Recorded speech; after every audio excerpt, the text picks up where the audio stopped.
నాది night shift కాబట్టి నాకు ఈ టైం అవుతుంది ఇంటికొచ్చేసరికి.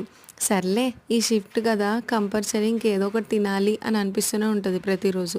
కాబట్టి అమ్మకి తెలియకుండా సింపుల్‌గా చేద్దామని చెప్పి ఈ రెసిపీ స్టార్ట్ చేశాను. చూసారా వీడియోలో? కేక్ కూడా తింటున్నాం మధ్య మధ్యలో. ఇలాగ ఉంటాయి మన దాంట్లో. సర్లే ఎన్నో అనుకుంటాం గానీ, ఇంట్లో వచ్చేసరికి చూసేసరికి ఏం లేవు. సరేలే సింపుల్‌గా మనకొచ్చినట్టు ఏదో ఒకటి చేసేద్దామని చెప్పి టమాటా రైస్ ఇలా ట్రై చేశాననమాట. చాలా సింపుల్ అనుకోకండి. అంటే ఎక్కువ క్వాంటిటీ ఎందుకు చేయట్లేదు, తక్కువ చేస్తుందని. తినేది నేను ఒక్కదాన్నే కదా! మంచిగా అయితే ఏంది, ఎట్లయితే ఏంది అని అనుకోని ధైర్యం చేసి స్టార్ట్ చేశాను. ఈ వీడియో చేసేటప్పుడు మా అమ్మకి అస్సలు తెలీదు. ఎందుకంటే ఈ అర్ధరాత్రి తిండేంది తల్లి అని అనుకుంటది కదా! అందుకే ఏం చెప్పకుండా సైలెంట్‌గా నేనే కనీసం చిన్న సౌండ్ కూడా రాకుండా ట్రై చేసిన రెసిపీ ఇది. కానీ ఎంత బాగా చేసినా సరే చూద్దామని చెప్పి ట్రై చేసేసాను. బట్ ఎనీవేస్ రెసిపీ వచ్చేసి అయితే బాగా వచ్చింది. ప్లీజ్